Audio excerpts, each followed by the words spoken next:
خوب باشید بچه، حالتون خوب باشه. کنار امیرحسن چراغی داریم میریم واسه ضبط و پرودیوسر موزیک نفس تنگی. میاد نفسم هستیم تا اونجا. ساکت بشین حداقل بچه گرفت سرمم درد پشت سر حرف نزن تو خوبی من در عوض بد دیگه نمیخوام این رو برم از اول همه چی بوده غلط اصلا تو این بازی آخه هرکی بده برن دستش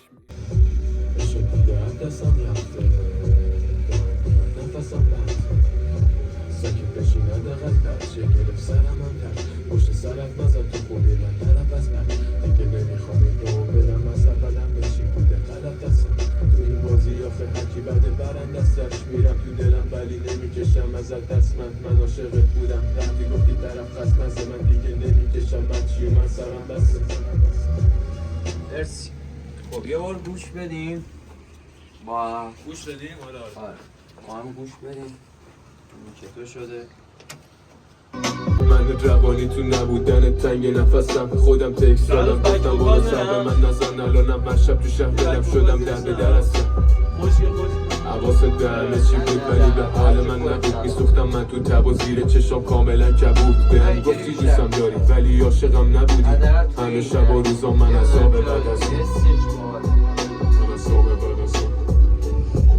گفتم برات نمیتونه باشه کسی مثل من گفتم یه رو میاد دلت میشه زخمی مثل تنم گفتی میمونی با ماسمون به زمین برم ولی دیدم داریم غم نبودی همه شب و روزا من عذاب بعد از اون عشق دیگه عذابم رفته دائم میاد نفسم بنده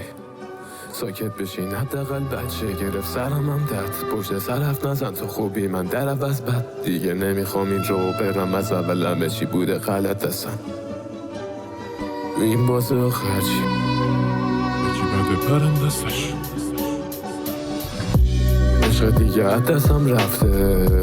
دائم میاد نفسم بنده ساکت بشین حداقل بچه گرفت سرمم درد پشت سر حرف نزن تو خوبی من در عوض بد دیگه نمیخوام این رو برم از اول همه چی بوده غلط اصلا تو این بازی آخه هرکی بده برن دستش میرم تو دلم ولی نمیکشم ازت دست من عاشقت بودم رفتی گفتی طرف خزمزه من دیگه نمیکشم هرچی اومد سرم بسته دستم تو این بازی آخه هرکی بده برن دستش میرم تو دلم ولی نمیکشم ازت دست من عاشقت بودم رفتی گفتی طرف خزمزه من دیگه نمیکشم هرچی اومد سرم بسته